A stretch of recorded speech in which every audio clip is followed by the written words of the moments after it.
मेरी माँ मुझे दूसरे के घर में पैदा की।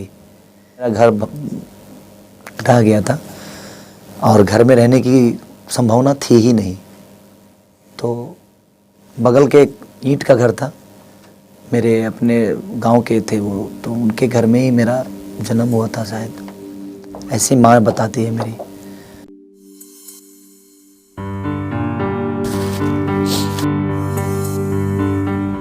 खेसारी लाल यादव आखिर क्यों फूट फूट कर रोने लगे। दरअसल दोस्तों, खेसारी लाल यादव का जब भी अपना गरीबी याद आता है कहीं भी फूट फूट कर रोने लगते। जहां दोस्तों खेसारी लाल ने तो ये भी बता रहे हैं कि उनके मां ने खुद के घर में जन्म नहीं दिया, बारिश और बाढ़ के कारण उनका घर डूब चुका था, जिस वजह से बगल की घर वाले के उसके अंदर जा करके वहां पे उनकी मां ने खेसारी लाल को जन्म दिया।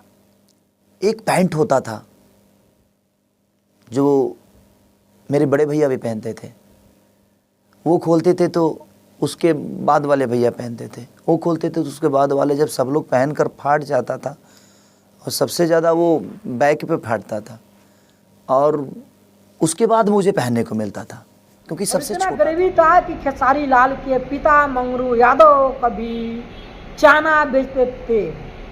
और देखिए समय बदला, जज्बात बदला, हालात बदला। खेसारी लाल का नया फिल्म रिलीज हुआ 2012 में, साजन चले ससुराल, जिसमें कि स्मृति सिन्हा ने अपना बहुत अच्छा भूमिका निभाई और फिल्म इतना सुपर डुपर हिट हुआ जिसकी वजह से चारों तरफ सिर्फ खेसारी लाल यादव का ही डंका बज रहा था।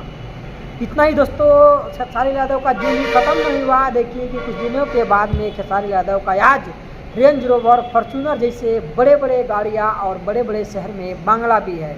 यही है दोस्तों मेहनत का फल, जो कि खेसारी लाल यादव ने अपने दम से और अपने कड़ी मेहनत से पाया है। दोस्तों किसी को भी गरीबी का इतना मत समझिए। दोस्तों हम उस इंसान के बारे में बता रहे जिसका कि इतना भयानक और दर्दनाक गरीबी रहा कभी। वही खेसारी लाल यादव आज एक ट्रेंडिंग स्टार हिट मशीन के नाम से जाने जाते।